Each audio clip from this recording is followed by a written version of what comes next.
आमंत्रित किया है हम लोगों ने सामाजिक संगठन भारतीय जनसेवक परिषद के केंद्रीय अध्यक्ष, आरजे वेलफेयर सोसाइटी के अध्यक्ष और कांग्रेस के महासचिव सुभाष उपाध्याय जी से।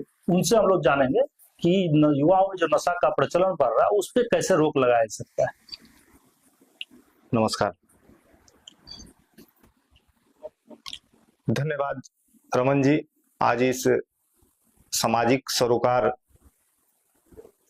नशा को लेकर आपने जो मुहिम चलाई है उस पर चर्चा के लिए आपने मुझे इस स्टूडियो में आमंत्रित किया है। मुझे लगता है कि युवाओं में जो नशाखोरी का प्रचलन शुरू हुआ है उसके लिए हम अभिभावक ही जिम्मेवार हैं। हम लोग अपने बच्चों को समय नहीं दे पा रहे हैं। सबसे पहले हम लोग को बच्चों को सामाजिक परिवेश से जोड़ना होगा।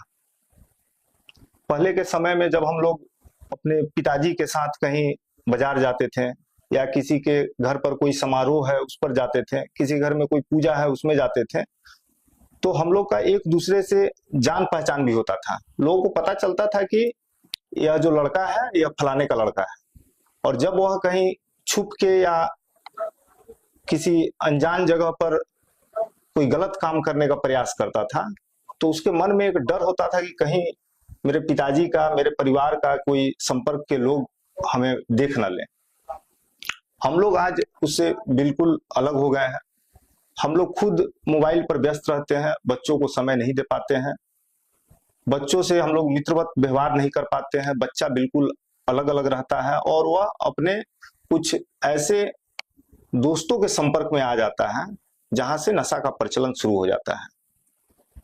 नशा या कोई भी गलत काम अगर बच्चा कर रहा है तो मुझे लगता है कि उसको समझाने की आवश्यकता नहीं है, उस विषय को उसको महसूस कराने की आवश्यकता है। किसी घटनाक्रम के बारे में उससे जानकारी साझा करके, किसी फिल्म के माध्यम से या अन्य किसी प्रक्रिया से उसे हमको महसूस कराना होगा कि नशा का उपयोग से हमको क्या क्या नुकसान हो सकता है। धन्यवाद।